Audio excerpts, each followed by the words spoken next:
Hey guys, in this video we're going to be talking a little bit about Hess's Law and why it's important and how to do some of the calculations involved with it.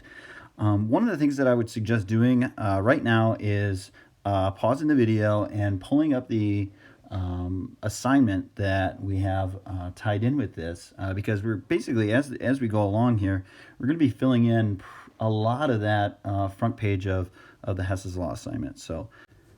So Hess's law is actually used to calculate the enthalpy. And enthalpy really is just kind of a fancy word for energy. It's a science word we use to describe energy. And so Hess's law will tell us that enthalpy, or energy change, that is in a chemical reaction. Kind of important. We'll talk about that next. That's actually number one on your practice sheet. So the first thing I want to point out here, these are the first energy diagrams you've seen, and we've got two different types of energy diagrams here. The first one here is an exothermic reaction. Now, that word shouldn't be unfamiliar to you. You should remember that exo, means out, right, or outside. Thermic means heat. So that heat is going outside of the reaction. So if you look at the energy diagram here, you'll notice that the reactants here have more energy than our products. So they're giving off that energy, right?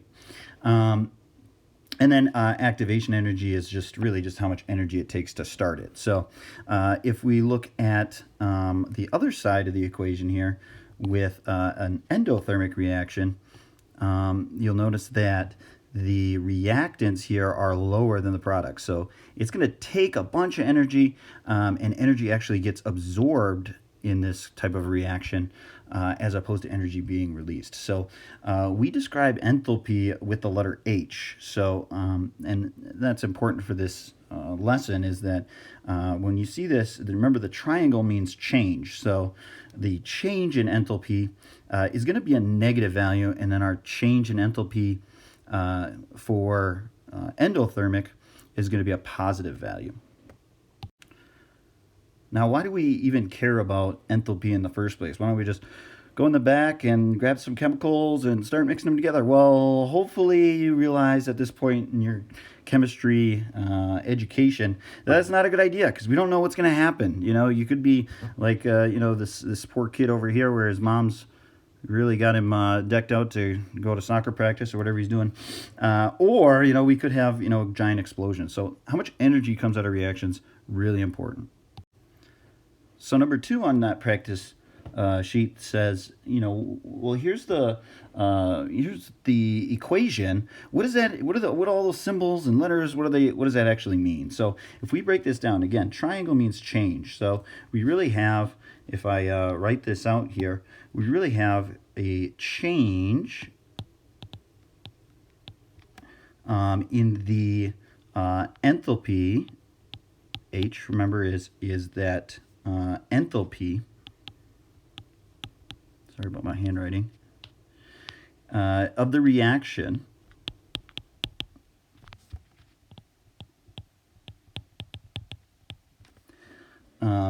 equals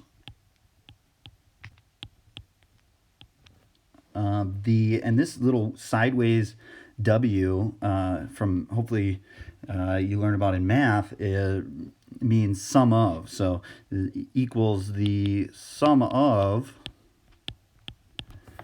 the HF is heat of formation.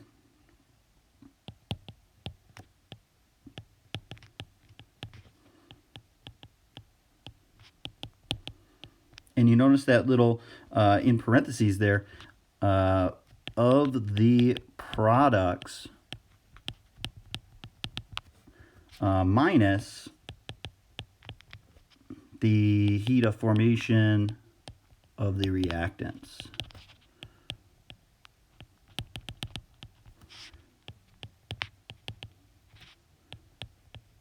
All right, hopefully you can read that scribbling. But again, the change in enthalpy of the reaction equals the sum of the heat of formation of the products minus the heat of formation of the reactants. So this is an example of a heat of formation table. This will be given to you. It's not like you have to memorize it or anything. But if you focus, so we've got our substance listed here. We have the phase, that's going to be important. And then we also have the heat of formation. If you look at that column, you'll notice a lot of those are negative, and that's because a lot of reactions that occur, or these heat of formations that occur, give off energy. They're exothermic. Remember from the last slide, negative number means exothermic. So if we see, for example, if we were to put together ammonium chloride here, we would expect energy to come out of that when ammonium chloride forms. Here's another type of heat of formation table that we sometimes use. Notice this one's kind of handy because it actually shows the chemicals that are going into. So for example, if we're making CO2, we got carbon, we got oxygen coming together to make that CO2. And it also has, so it has the formula on it, and which the other one didn't have. It still has the name. So again, our naming from a couple of units ago is going to be important. And then there's our heat of formation. So we keep saying this word, heat of formation. What is the heat of formation? Well, this is the amount of heat or energy that's either absorbed or given off when a compound is actually made from its elements. And if you actually try to look up an element on there, you'll see that it's actually zero. It doesn't take any energy to form an element. They're naturally occurring. So anytime you see an element, right away we know that that HF is going to be zero. So this is a little bit of a procedure for Hess's Law. If you want to refer back to this, maybe jot it in your notes for when you get to a problem. So take a minute and skim through these. I'm going to pretty much walk you through how to do these, but this might be a helpful procedure. Write out the equation, cross out any elements, look up the HF.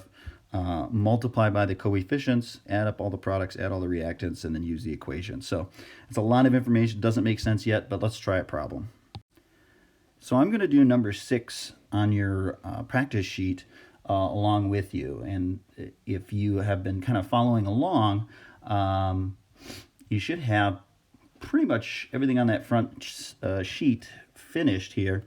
Let's actually try a problem. So if I go back to my procedure, let's just look at what we need to do. So number 1, write out a balanced equation. Well, that's already done for us, so we don't have to worry about that. And make sure it's balanced. Number 2, though, we have to cross out any elements in the chemical equation because those are 0. So let's go ahead and do that. So remember, it's important for these that you remember that these on the left side of the arrow, oh gosh, I'm going to try to write again, are the reactants.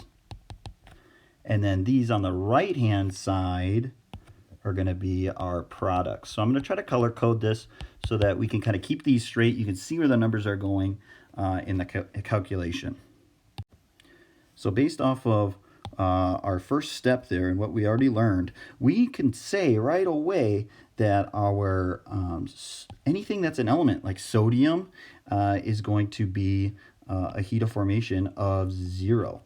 And then I also have another one hiding over here. Don't miss this one. Our hydrogen, even though there's 2, it's still an element. Hydrogen, we can see that right on the table, periodic table, is also 0. So we really only have one product and one reactant we actually have to look up.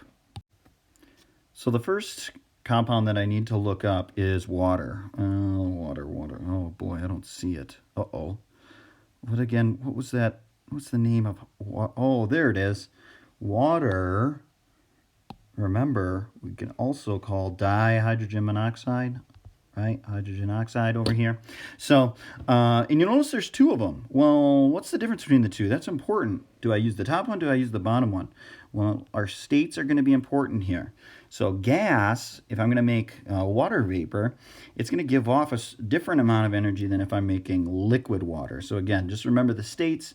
S stands for solid, L for liquid, G for gas, and if we see an AQ, that stands for aqueous, meaning it's in a solution in water. So anyways, this one in this case is dealing with liquid water. So I'm going to use this number right here. And just so I don't have to flip back and forth, I also need to find NaOH. And if we remember, Na is sodium. So what I'm actually looking for here would be sodium hydroxide. Okay, OH is the anion for hydroxide. So there's only one of those. It's in solid form. So I'm going to use the number negative 101.99 for that calculation. Okay, so I look those up. Water is a negative 68.32, and it looks like my sodium hydroxide is a negative 101.99. So what's my next step? So I have a balanced equation. I crossed out the elements. I looked up the HF for all the compounds. Next, I'm going to multiply by the coefficients. This is the step that most students forget. So don't skip step 4 here. So normally we wouldn't have to really do anything with the 0, but remember that the coefficients are in front here, and so what I would do if this wasn't 0, I don't have to really do this one because anything times 0 is just 0. But let's just show it anyways, just so you kind of get into the habit of it. I'm going to multiply all of these by those coefficients, those big numbers in front of the formulas. So I'm going to multiply that by 2. And this is, if there's not a number, remember that's 1. I could do that math in my head. And we'll have to calculate these out. So if I take a negative 68.32 times 2, I get a negative 164.64. It's important to keep track of your positives and your negatives. And over here for the NaOH, the sodium hydroxide, it's going to be a negative 203.98. Okay, so let's get to our last step. It looks like we're about ready to actually plug this into the equation. So I'm going to do these last couple of steps here. So we're going to add up all the products and add all the reactants. So that'll give us, again, remember, there should be a little sum here. So we're going to add up all the heat of formation products. We're going to subtract it from the heat of formation of the reactants. So that's kind of the weird thing. We're going to take the products minus the reactants. So what I would do here is I would add these together. All right, so I'm going to add those two together, my reactants. I'm going to add up my products together. And that's pretty simple math. I think I can handle here, 136.64. And over here is going to be the negative 203.98. Okay, so last thing we're going to do here to solve. All we got to do is to solve this, again, take the products. It's we got to do the opposite here. We got to take the products, all right, first. So we're going to take that negative 203.98 and we're going to subtract it, right? This is the part of Hess's law. We're going to take the sum of the products minus the sum of the reactants. So I'm just going to put negative 136.64, the sum of my reactants at the end. So we punch that in the calculator and we find that this reaction would give off, it looks like, negative 67.34. Now, oh my gosh, that is a naked number. Oh, I do not like naked numbers. What should the unit be? Well, if we look at where we actually got these numbers from, this table, you'll see at the top here, here's the secret, is that this is kilocalories. Remember, calories is a form of how we measure how much energy per 1 mole. So to finish this problem, I'm just going to add kcal. All right, so now that you've seen number 6 worked out, what I'd like you to do is I'd like you to hit pause on the video and try number 7 on your own. The answers are on the next page, but that's not going to help if you don't try it on your own. So hit pause, take a second, try it out, and then hit play again on the video.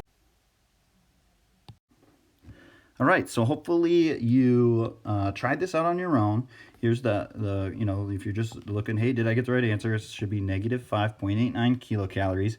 If you didn't get that answer and you screwed something up, let's look at what maybe you did. So our reactants, so the first thing we would do is we would cross out, right, any of the elements, right? So, well, first thing would be to write a balanced equation. It's already given to us. Second thing, cross out the elements because those don't take any energy.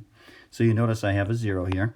And then look up, step 3 would be to look up the products, look up the reactants. You'll see I have those underneath their respective compounds.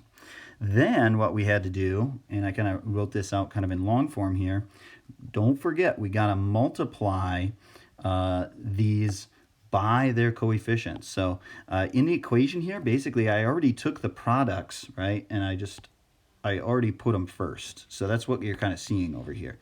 So you'll see they're still being multiplied by those coefficients though. So it's 3 times a negative 94.05, 2 times 0, and I'm adding those up. Remember, sum of.